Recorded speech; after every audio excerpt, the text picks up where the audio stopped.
Media sosial diramaikan dengan rekaman gedung-gedung di Artyomovsk yang dihantam artileri Rusia. Rekamannya ramai beredar di Telegram pada Jumat 17 Februari 2023. Gedung tersebut diduga menjadi benteng dan posisi menembak pasukan Ukraina.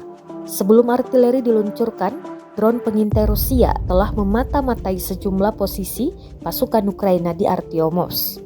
Dalam keterangan unggahan disebutkan, artileri angkatan bersenjata Rusia menghancurkan posisi nasionalis Ukraina dalam hitungan menit.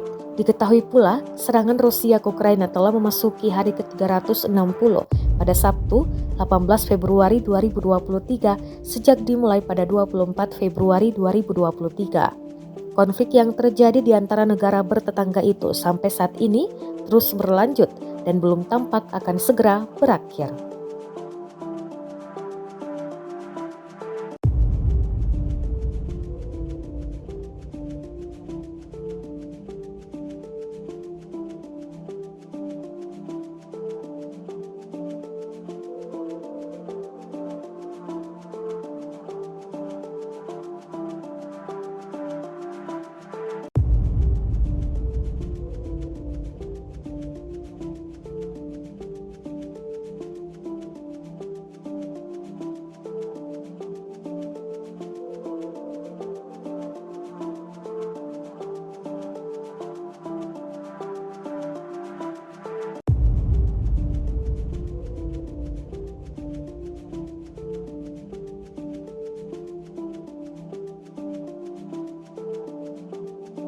Rusia melaporkan secara total 385 pesawat Ukraina, 210 helikopter, 3.161 kendaraan udara tak berawak, 404 sistem rudal anti pesawat dieliminir sejak awal operasi khusus.